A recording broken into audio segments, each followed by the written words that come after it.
Sabe aquele dia maravilhoso que você para poder conhecer novas histórias, histórias incríveis de profissionais que têm dedicado uma jornada inteira profissional na área de tecnologia e especificamente em cibersegurança.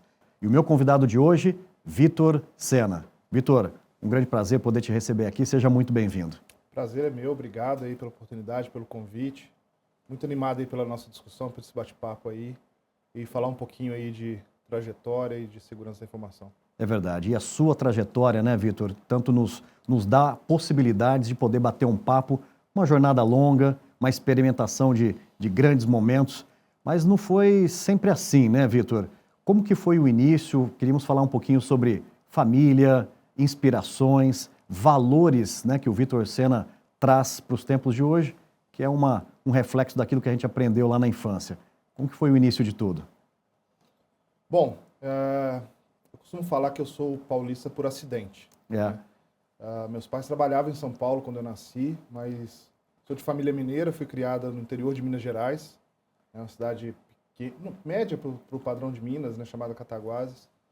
E cresci nessa cidade, meio de natureza, liberdade, né, um cenário um pouquinho diferente do que a gente tem hoje nas grandes cidades e numa metrópole igual São Paulo. É verdade. Então foi uma infância boa, foi uma infância alegre, né, e com muitos amigos, muita coisa para fazer, muita atividade e, como eu falei, brincando na rua e fazendo as coisas da melhor forma que a gente podia fazer naquela época, né? Não tinha muito luxo, né? Não gosto de falar que a gente se sente até um pouco envergonhado de falar que é pobre quando a gente vê tanta pobreza real. É verdade. Né? Mas assim, nunca tive muito luxo na vida, família simples, mas nunca me faltou nada. Então não tem nada a reclamar, foi uma infância muito boa, me sinto até um privilegiado. Ou seja, aquela infância de uma geração que é a nossa geração, né? Sim. De valorizar amigos, de brincar com um pedacinho de bola, um capotão ou essas coisas simples, né, Vitor? Eu gosto de brincar com meus filhos porque os filhos já são grandes hoje, mas era interessante alguns sinais, né, que você tinha na infância, né? Então, quando você tinha um almoço de domingo, né, não importa se era 4, 8, 12 pessoas, era um frango e uma Coca-Cola. E tinha que dar para todo mundo, né? Para todo mundo, né? Então, era esse tipo de restrição que a gente fala, mas que nunca foi um limitante, né? Porque as pessoas se confraternizavam e divertiam da mesma forma. Mas não tinha como exageros, não tinha esse excesso que a gente tem hoje, né? É verdade. Sena, uma das coisas da nossa geração é que a gente foi estimulado muito cedo para poder procurar coisas, para ganhar o nosso dinheirinho, para começar a experimentar algumas coisas. Você se lembra nessa fase, ainda jovem, experimentando os seus primeiros projetos e o lado empreendedor de uma criança? Sim. Bom, primeiro que para você fazer as coisas, você tinha que se desafiar e correr atrás, buscar. Né? Então, por exemplo, se eu quisesse comprar alguma coisa nova, né, eu ter um brinquedo diferente, alguma coisa assim, era comum, a gente fazia alguma coisa para vender. Né? Era muito comum, fiz, por exemplo, né, nessa época, em São Paulo tem outro nome, se chama de geladinho, né? Em inglês chama de chup-chup. Chup-chup. Né? Verdade. Comprava um suco, a água, fazia ali em casa e vendia chup-chup na rua, ou vendia um cartão de Natal, alguma coisa. Né? Não era raro, às vezes, que a gente fazia isso para poder juntar um dinheirinho e fazer alguma outra coisa, fazer um passeio. Né? Era muito natural. Isso ajudou a formar também a minha trajetória um pouco, né? Como que eu enxergo as coisas, como eu me desafio, me coloco num cenário de não ficar esperando que as coisas aconteçam, mas ir atrás daquilo que você quer, que você precisa. Né? Então isso na parte da infância me marcou, assim, como positivamente, né? Se eu quisesse alguma coisa, eu tinha que correr atrás, tinha que ir atrás, tinha que criar alternativas para que aquilo acontecesse.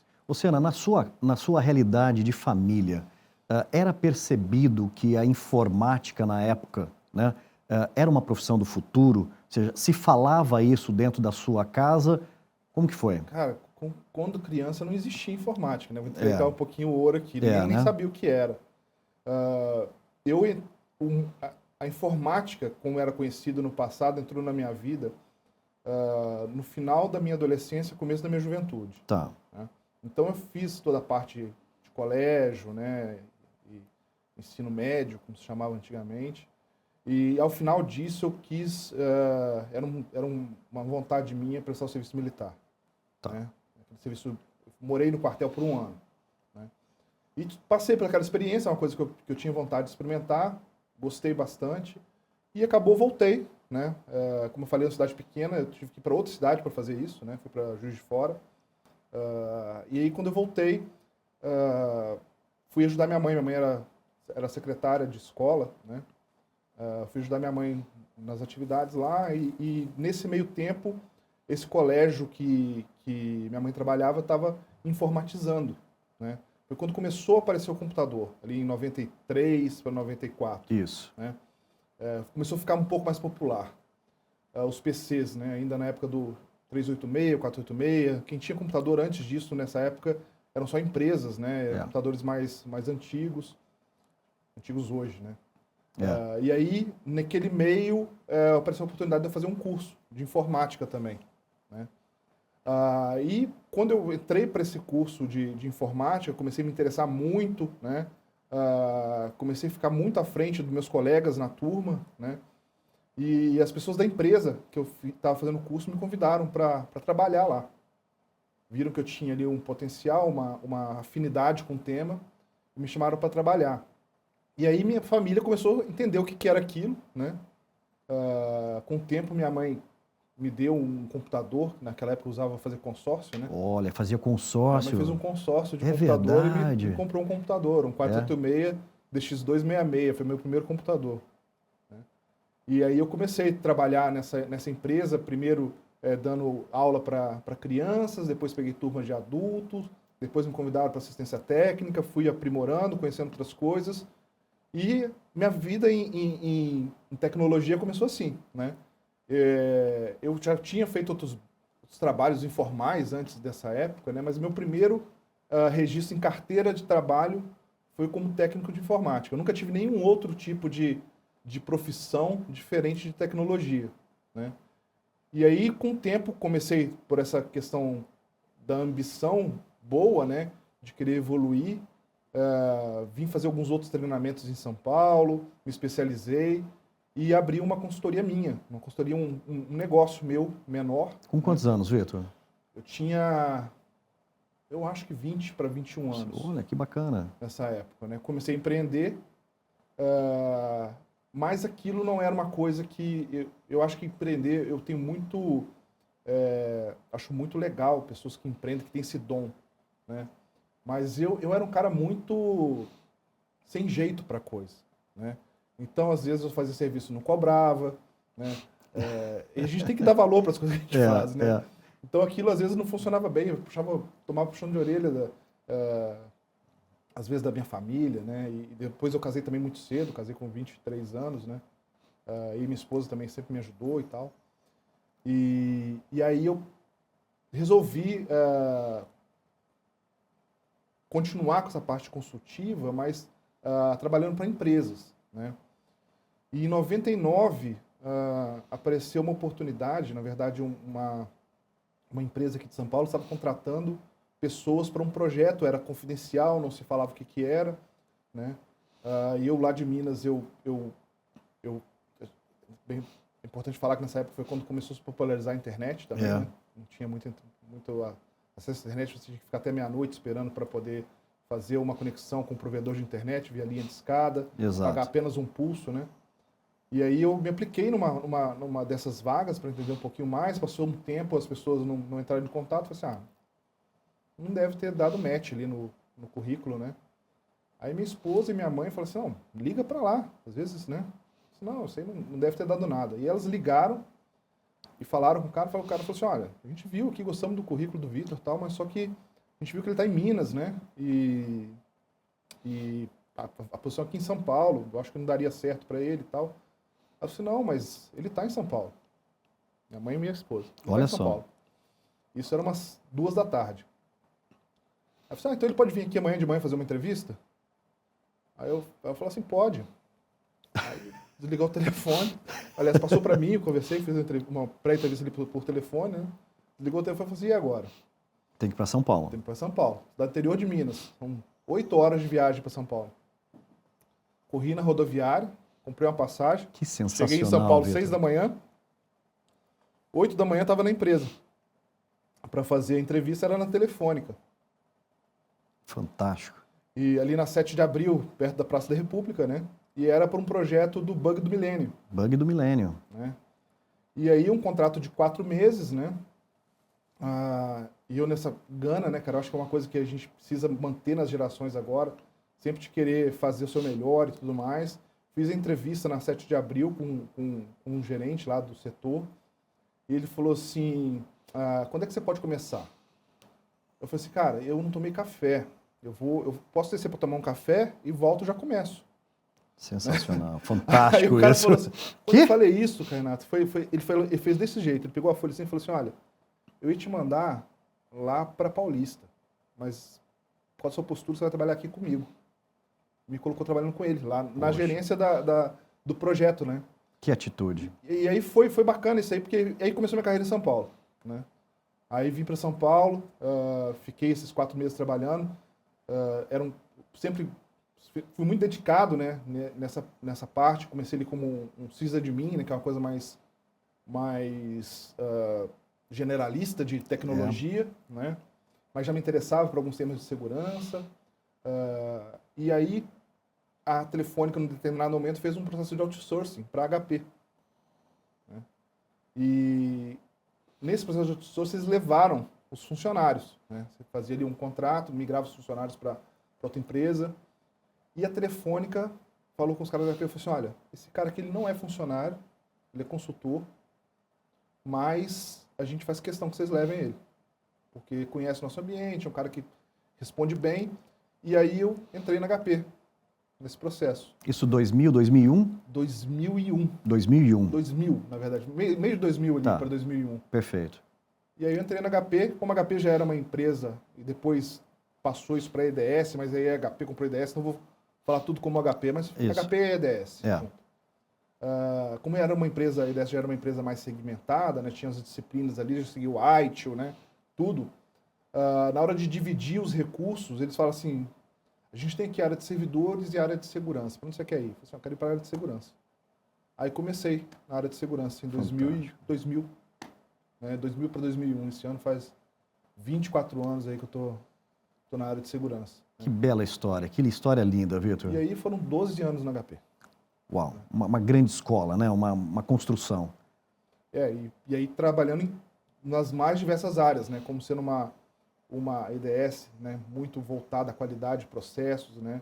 Trabalhei com controle de acesso, entrei como consultor, depois fui para a parte de gestão. Em 2004 assumi meu primeiro cargo de gestão, ainda como supervisor, depois passei a gerente, fui em áreas de threat, vulnerability management, controle de acesso, consultoria de segurança, segurança de redes, perímetro. Fiquei por 12 anos lá. Que bela jornada. Vitor, como que foi para você, ou seja, é claro que eu estou diante de um profissional, de uma pessoa que ama o que faz, né? Ou seja, você fala e dá para a gente sentir o quanto que isso é prazeroso, né? Mas a gente sabe que se apaixonar pela TI é uma faca de dois gumes, sim, né? Sim. Como que você começou a se apaixonar muito mais por liderar pessoas, se apaixonar por entender mais do negócio? Quando foi esse momento que você começa a virar uma chave e começa a aplicar todo aquele conhecimento no negócio? Eu tive muita sorte, cara, porque a gente precisa... Eu costumo falar isso hoje com os meus colaboradores, com nossos colegas lá, nossos parceiros, né? É um conjunto de fatores. Você precisa se preparar, você precisa ter uma certa disposição para aquilo, né? Isso. Você precisa ter não gosto da palavra dom, né? Porque às vezes o treinamento vale mais do que o dom. Né? Mas você precisa se preparar, você precisa ter uma predisposição para aquilo, ou seja, sentir prazer com aquilo que você faz, e você precisa ter oportunidades. Né? Eu tive, dentro dessa pilar de oportunidades, líderes que marcaram muito a minha trajetória. Isso é fundamental. Então, eu, num determinado momento, era um técnico muito bom, né? Mas alguns líderes enxergaram em mim características de liderança. E me convenceram a experimentar isso. Olha que bacana. Né? Então eu fui meio a contragosto, né? No primeiro momento, né? Durante esse processo, confesso que pensei que tinha escolhido o caminho errado, né? Trabalhar com pessoas e entregar resultado através dos outros e não através da sua capacidade é difícil, mas a recompensa ela é muito mais gostosa, né? Quando você consegue fazer isso, induzir ou influenciar as pessoas e ter o resultado através de outros, né? E não através só do seu trabalho. É verdade. Né? Então, eu atribuo essa questão da virada de chave a líderes que eu tive, que inclusive me espelhei nesses líderes, né? Líderes que me ensinaram o que era ser liderança. Né? O conceito de servir, né? Para dar o resultado, de entender a necessidade do negócio, né? Entender o objetivo, aonde você tem que chegar, o que você precisa fazer, não é o seu objetivo. Né? O objetivo do business. O business tem uma razão de existir. Né? Você precisa contribuir, você é uma peça naquele mecanismo, né? Para fazer aquilo acontecer, aquilo realizar. Então foi um pouquinho nisso daí. Como eu comentei, eu fiquei 12 anos nesse lado da indústria de outsourcing, consultoria. Em 2012, a HP era um monstro de empresa, era grande. Né? Eu lembro que na época eles estavam ali competindo com a Samsung, qual era a maior empresa de tecnologia. Né? Então, tinha todo o contexto de equipamentos, de serviços, de um monte de coisa. E eu fiz uma alta análise, cara, e falei assim, eu acho que eu não conheço nada do mundo, eu conheço só esse mundo. Era tão grande que virou um mundo que eu só... Meu network, meu ecossistema era a empresa. Né? Eu falei assim, cara, eu preciso experimentar uma coisa nova. Eu preciso ver alguma coisa diferente.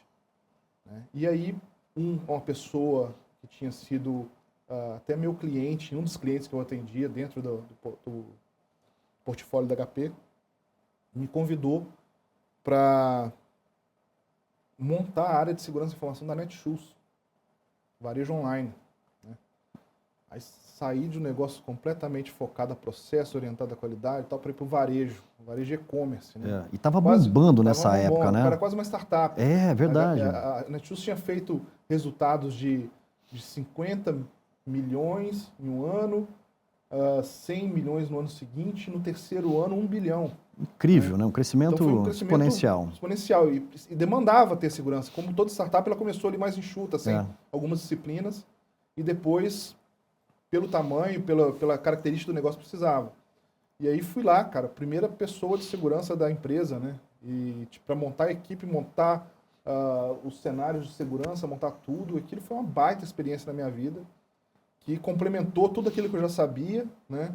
Com outra visão de trabalhar com recursos às vezes limitados, ou às vezes ter que improvisar, ou às vezes ter que não ter todas as ferramentas à sua mão para fazer alguma coisa, mas também de construir algo do zero, né? E olhar o lado business, né? Olhar o lado negócio, né? Você numa consultoria está muito mais no background disso, né? No back office disso, então ali mais na linha de frente. E ali começou minha carreira como CISO, né? Então foi a função de head de segurança foi na Netshoes. Que bacana. Senna, uma das coisas legais da nossa profissão é que a gente tem a oportunidade de poder experimentar negócios diferentes, né? E experimentar não como um simples participante, mas como um protagonista, né? Ou seja, você experimentou consultoria, outsourcing, experimentou um momento super importante do e-commerce e aí você continua se desafiando dentro da sua carreira para poder estar próximo de negócios que precisam, né, desse motor, né, que é a estratégia de cyber, de organizar tudo isso. Como que foi esse desenvolvimento dessas próximas etapas? Cara, foi bom e foi difícil ao mesmo tempo, né? Como eu te falei, naquela período de consultoria, eu tive uma oportunidade muito boa também, que é conhecer os negócios dos meus clientes, né? Mas conhecia um pouco mais afastado, mas conhecia um pouco. Tinha uma ampla carteira de clientes de vários segmentos, né? Desde indústria, como Vale, editorial, como Abril, né? Só para citar alguns clientes, a TAM, na época que hoje é Latam, né? A própria Telefônica, indústrias de cartão de crédito, na época Visanet, que hoje é Cielo, né? E uma série de segmentos, mas é sempre um pouquinho afastado. Quando eu passei para esse mercado, do outro lado da mesa, que o pessoal comenta, né, eu comecei a conhecer mais dentro, com mais propriedade, né?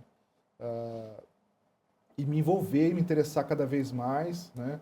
E buscar estar junto com o negócio para saber quais eram as dores, o que aconteciam lá dentro.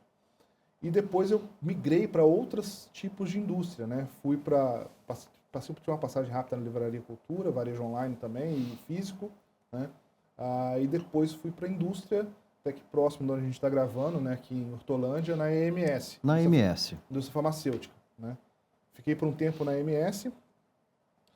E essa experiência de indústria também foi um novo aprendizado. Outra abordagem, outro entendimento, inclusive de timing, né? De prioridades, muito importante na minha vida. E um pouco depois, né, fiquei perto de 2 anos, eu costumo falar, não estava procurando nada, estava bem tranquilo na MS, né? A Gerdau entrou em contato, a gente fez um bate-papo, só para... A minha ideia era até, na época, ajudar eles a achar uma pessoa, né? Mas eu fiquei tão encantado, cara, pela cultura da Gerdau, né, e pelo que eu vi das pessoas que conversei, que eu acabei aceitando me mover para a Gerdau. Foi algo muito tranquilo, também conversei bem na MS, foi uma saída amigável, tudo muito, pessoal muito boa gente lá também, né? Um lugar que eu gostei muito de trabalhar, mas entrei na Gerdau e me apaixonei pela cultura, pela indústria pesada, aquele tipo de negócio que ainda não tinha passado por aquela experiência. E a Gerdau, ela me deu muitas oportunidades e muita abertura para que eu fosse mais a fundo ainda na questão do business, né? Então, hoje, se você for comigo em uma usina da Gerdau, eu te explico o processo produtivo, desde a entrada da matéria-prima até o produto acabado no final da linha de produção, né? E isso é um diferencial que faz falta para alguns gestores, né? A gente não pode ficar olhando só para o técnico, só para o NIST, para o CIS, para o CSA, né, e olhando as boas práticas, se você não consegue traduzir aquilo e aplicar aquilo com priorização dentro do negócio que você está. Sensacional. Isso do lado, vamos dizer assim, de know-how de negócio, né? Agora, o know-how formal, o acadêmico também faz parte, né? Quando eu comentei para você que eu vim lá de Minas para cá, né, eu construí toda essa minha carreira acadêmica aqui, né? Eu vim para São Paulo, vim fazer faculdade aqui, não tinha faculdade lá, né? Então eu vim, trabalhava de dia, faculdade à noite, né? Minha esposa sempre me cutucando, né, também. Importante ter alguém do seu lado que te apoie, né? E aí acabei a faculdade, vamos pós, puxa, mas não tem dinheiro, mas vamos apertar um pouquinho aqui, a gente faz pós, MBA, né? Especialização, cursos, certificações, né? Criei ali um background bom também formal, né? Nesse aspecto, né? Inclusive até na parte de idiomas, né? Eu cheguei e não falava só o mineirês, não falava nem o paulistês ainda. E aí hoje já falo alguns idiomas e ajudou isso tudo. Que bacana. Na minha carreira também. Que estrutura bacana e que detalhamento que você está nos trazendo, né, Vitor? É aquele ditado de Minas, né? Eu morei muito tempo em Minas também, no sul de Minas, em Poços de Caldas, é fazer por donde, né? O que você acabou de colocar aqui é estar preparado para quando as oportunidades baterem na porta, você não agarra, você abraça, né? Oncotom que eu vou, exatamente. É isso aí. E esse modelo deu muito certo, né? Por toda essa energia e essa dedicação, né, Vitor? Sim, sim. Eu digo assim, eu nunca olhei só o lado financeiro para tomar minhas decisões. E muitas vezes, inclusive, eu sacrifiquei esse lado, né? Porque eu entendia que alguns caminhos iam me levar mais longe, né? Então, por exemplo, quando eu saí dessa carreira de consultor para entrar numa multinacional, eu aceitei um salário menor do que eu ganhava como consultor. Olha. Né? Mas aquilo me deu um banho de loja, né? Um reforço na minha carreira que não tem preço. Né? Talvez se eu tivesse ficado na minha zona de conforto lá atrás, hoje eu não tinha chegado onde eu cheguei, né? Então, assim, eu poderia estar mais rico, né? Ou estar rico, né? Que eu não cheguei nessa etapa ainda, mas não seria tão realizado, né? Hoje eu sou muito realizado pela pelas conquistas que eu tive, por tudo que eu construí, dos amigos que eu fiz, né? Do reconhecimento até dos meus amigos também, né? Da comunidade, que eu acho isso relevante, importante, né? E eu tento ajudar também quem está começando. Né? Bacana. Vitor, o que você está fazendo aqui é um exemplo prático do que você está falando.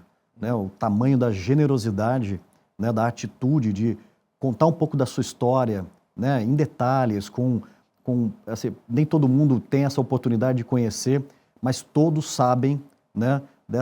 Desse coração gigante que o Vitor Sena tem na comunidade, né? Os seus pares, né? A comunidade reconhece, né?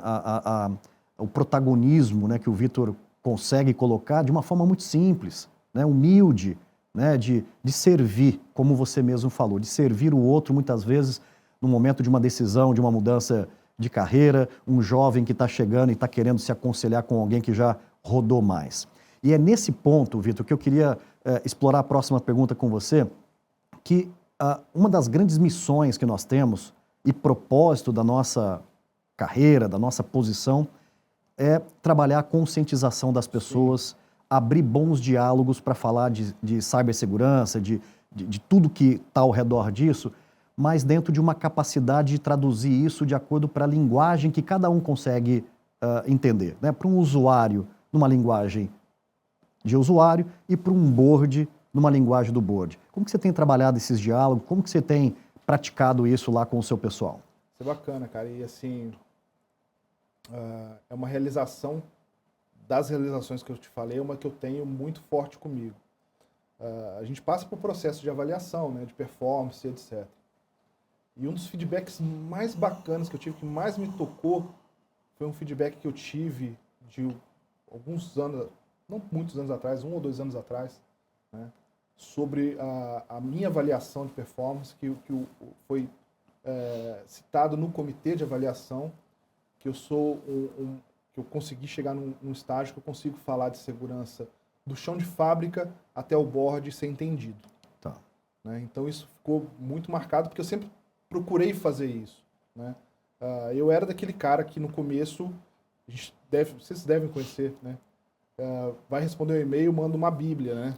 Que quer dar todos os detalhes de tudo, todas as vírgulas, tudo mais. E eu comecei a ter feedback sobre isso, comecei a entender e comecei a tentar me escutar, né? Então, assim, eu tenho que mandar alguma coisa para o Renato, ou né, para o Diego, ou para alguém. Né? Eu preciso saber quem que é essa pessoa que eu estou falando. Né? Conhecer essa pessoa, mapear essa pessoa. Né? O que essa pessoa conhece tecnicamente do que eu estou falando, o que ela não conhece, e adaptar a minha linguagem. Né? Para que aquilo seja entendível por você, seja percebido. Né? Porque às vezes a gente procura rebuscar muito a linguagem, né? E a pessoa fica até com vergonha de falar que não entendeu. Mas de resultado prático aquilo não vai gerar nada. Né? Você vai ficar aparecendo como o espertão, o inteligente, mas você não passou a mensagem. Né? Então eu procuro trabalhar muito nisso, de tentar simplificar a linguagem. Né? Não adianta você levar para o board, por exemplo, um relatório, né, com as vulnerabilidades e os CVEs, nível 10 dos servidores. Ele não vai entender. Ele vai entender se você falar assim, olha, se a gente ficar sem sistema durante esse período, a gente para de executar esse processo e esse processo é o que gera essa receita. Tá? Então, para diminuir o risco desse cara, eu preciso aqui implementar esse projeto, ou fazer uma ação para que a gente tenha a resiliência que a gente precisa para operar sem falha. Né? Aí o cara já entende. Eu não falei nada técnico, então não tem um termo técnico de segurança. Para um outro analista que é mais técnico, uma coisa que pode ir mais diretamente. Né? E para quem não está fora completamente do contexto, é outra abordagem. Eu acho que muitos problemas de segurança da informação circulam no tema de comunicação, né, e conscientização. A gente investe muito isso hoje. Né? E uma coisa que eu falo já há anos, né, que o pessoal está começando a falar isso agora, você tem que levar a segurança da informação fora da empresa. Porque se você contamina a sociedade com essa consciência, com essa cultura, você está formando pessoas que vão trazer isso de volta para dentro da empresa. Exato. Né? A gente vai fazer agora, no final do mês, na Gerdau, a gente começou a fazer isso há algum tempo atrás, um evento de segurança da informação para a família. Então o público desse evento não é o colaborador, é o pai do colaborador, é o filho do colaborador, é aquele idoso que é o mais alvo da fraude, né? É a criança que está formando ali a sua cultura de consciência cibernética, entendeu? E aí os pais acompanham os colaboradores, ou irmão, filho, sobrinho, né? E também absorvem aquilo e entendem o contexto, né? A gente criou um mundo fictício que a gente chama de mundo virtual, ou mundo digital. Esse mundo digital não existe, é o nosso mundo realizado através de outros mecanismos, né? Mas a mesma fraude que acontecia, talvez, antes aí do advento da computação, né, que a gente chamava ali do 171, do esperto, acontece hoje no mundo digital. O cara só está usando outro caminho para fazer. E aí você tem que ter um cuidado igual, né? Quando você abre uma loja física, né, numa calçada, na rua, você não faz isso, você não inaugura a sua loja antes de verificar o sistema de alarme, né, se as portas de aço foram colocadas, né, se você tem ali o segurança que faz a ronda ali, que olha, né, você já garante segurança. Porque quando você abre um e-commerce, você não cuida se está sendo protegido contra uma invasão, né, contra uma fraude, vazamento de dados, é a mesma coisa. Né? Então a gente trabalha também de quebrar esses paradigmas ou esses estigmas, vamos dizer assim, que dificultam um pouquinho, às vezes, as pessoas entenderem que não existe esse mundo virtual, que os perigos existem nos dois lados e trabalhar essa cultura também. Quebrando paradigmas, Vitor, como você falou, uma das coisas que a gente aborda aqui é sobre a carreira de cyber. Obviamente que nós estamos vivendo um momento super interessante do mundo de cyber, né? Saímos de uma pandemia, né? Estamos vivendo pós-pandemia, onde as empresas, as pessoas, né, ganharam um nível de maturidade maior do que nós tínhamos até então. E é muito comum as pessoas, né, se interessarem por essas ondas, né, esses hypes. Cyber está longe de ser um hype, né? É algo extremamente crucial para a continuidade dos negócios. Mas a gente sabe que hoje temos um déficit, né, de mão de obra qualificada, né, ou seja, de pessoas que de fato querem criar uma história dentro de cyber.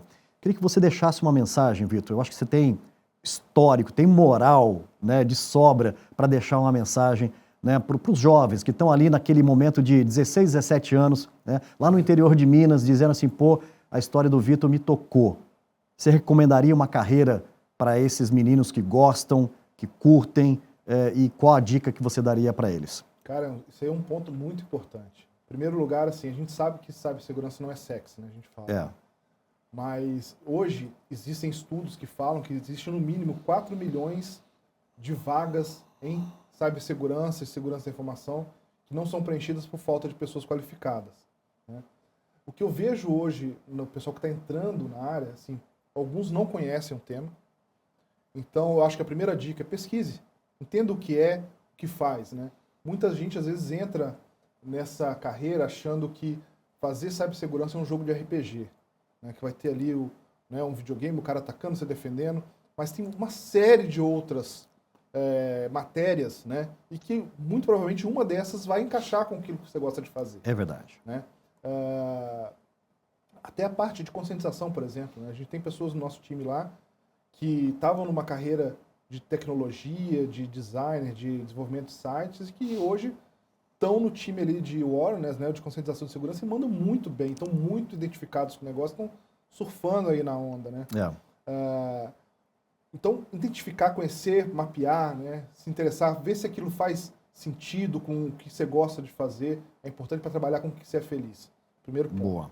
Entendendo isso, né, entenda que as coisas têm ciclos maiores na vida. Né? A gente está acostumado com os 140 caracteres do Twitter, né, com os vídeos curtos de 15 segundos, né, mas a vida tem etapas, né, tem ciclos. É muito comum a pessoa começar na carreira e ela se desmotiva porque ela acha que ela vai ficar 1 ano como estagiário, o 2º ano como analista, o 3º ela vai ser gerente, né? E às vezes as coisas têm ciclos maiores, então você precisa viver as coisas, né? Você vai ter sua formação acadêmica, que traz ali um overview do que você vai ver no mercado, mas você vai aprender fazendo, né? A gente tem uma metodologia de plano de desenvolvimento na Gerdau que fala que do que você faz de estudo acadêmico, você guarda 10% daquela informação, né? O que você faz acompanhando outras pessoas fazendo, né, ali como Shadow, como né, olhando, observando, você acaba absorvendo 20% daquilo. E 70% do seu conhecimento vem daquilo que você faz, né, você pratica.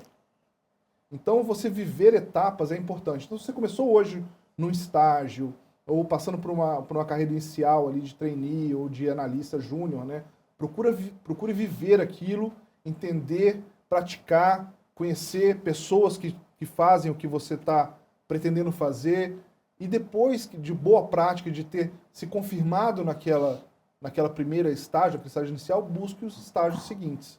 Perfeito. Né? Tem muito material disponível, não é inviável financeiramente hoje você se formar uma pessoa de segurança da informação, cibersegurança, ou de Red Team, Blue Team. Carreira é gigante, tem um monte de oportunidades. Então basta a pessoa olhar, entender aquilo que mais faz sentido, ter perseverança, né? Entender que os ciclos são um pouco maiores e depois escolher o que ela vai querer para próximos passos e perseguir aquilo. Tá aí. Né?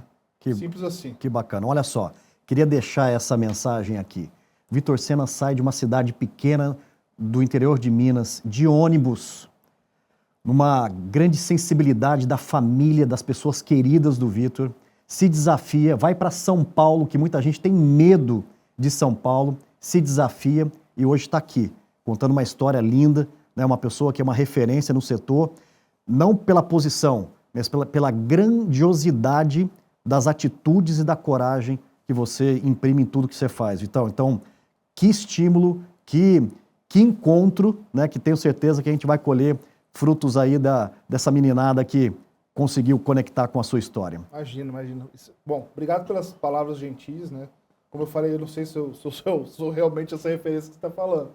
Espero que pelo menos tenha agregado um pouquinho aí de alguns exemplos, coisas que aconteceram na minha vida e que foram boas, né? Então, obrigado pela oportunidade mais uma vez, obrigado a todos e parabéns aí pela iniciativa, né? Eu acho que quanto mais a gente fala de segurança da informação, quanto mais a gente fala de carreira para a juventude, mais a gente está ajudando também que outras pessoas se encontrem e busquem aquilo que eles querem, busquem seus sonhos, né? E vão em frente, né? A gente tem que sonhar alto para poder chegar em um lugar bom, um lugar que satisfaça a gente também. E você é um grande exemplo disso. Imagina. Vitor, sabemos e você deixou claro aqui, né, que uma carreira como a sua não se constrói sozinho. Nós sabemos que esse conteúdo ele é um conteúdo que vai alimentar um projeto chamado Por Trás da TI, que é um livro que vai contar 100 histórias, né? Vai desmembrar para uma websérie gratuita no YouTube e um podcast no Spotify. Queria abrir esse momento para a gente encerrar, deixando aqui para que você possa lembrar e agradecer pessoas que, para você, são fundamentais para que a sua história pudesse ser contada dessa forma. Momento importante, momento íntimo, né? Muitas vezes até, mas eu tenho certeza que essas pessoas ficarão felizes de ouvir de você essa lembrança. Quem são essas pessoas, âmbito pessoal, profissional, que você deixaria esse registro de um muito obrigado, Vitor? Puxa, eu acho que assim, em primeiro lugar a família, né? Então ali minha esposa, Vera, minha mãe, que não está mais com a gente, mas foi muito importante na minha vida também, na minha formação, né? Meus filhos, João, Luiz, né? Profissionalmente eu tive vários, eu acho que seria injusto se eu falasse só alguns, mas todos os meus líderes, todos os meus colegas, né? Das empresas por onde eu passei, né? Telefônica, EDS, HP, Netshoes, EMS, na Gerdau hoje eu sou muito feliz e tenho muita liberdade para fazer o meu trabalho, então todo o time da Gerdau, então essas pessoas marcaram muito a minha vida. Sem alianças a gente não faz nada, né? Tem uma frase que é um pouco clichê, que fala assim, que sozinho você pode ir até mais rápido, mas acompanhado você vai mais longe. Mais longe. Então eu tenho refletido muito sobre isso, e isso é mais pura verdade, né? Quando você olha para trás, você vê que você tinha sempre alguém ali do seu lado para te levantar na hora que você cair ou para te apontar o caminho correto. Então, sou grato muito às pessoas que fizeram parte da minha vida. Tá aí. Vitor, algum hobby, alguma coisa que você gosta nos finais de semana? O que você tem feito? Eu gosto muito de viajar, né? Gosto muito de viajar, principalmente dirigindo de carro, né? Conhecer coisas novas. Tem uma coisa que eu faço há muito tempo que dá uma visão equivocada de mim, porque eu sou um cara extremamente da paz. Mas eu pratico jiu-jitsu há 25 anos, né? Então, sempre que eu posso também, eu vou pro tatame ali, me estresso um pouquinho com os colegas ali também. Mas no sentido de esporte, tá? Eu nunca precisei partir para violência em nenhuma situação. E não recomendo ninguém ir para violência com o Vitor Sena. Quem não conhece pessoalmente, né, não recomendo de forma alguma. Vitor Sena, muito obrigado. Uma honra poder tê-lo conosco. Você está deixando um grande legado aqui no nosso programa. Fica aqui meu muito obrigado em nome de toda a comunidade. Uma grande honra. Eu que agradeço. Muito obrigado. Valeu, parabéns. Obrigadão. Obrigado, Vitor. Valeu. Parabéns. Aê, show de bola.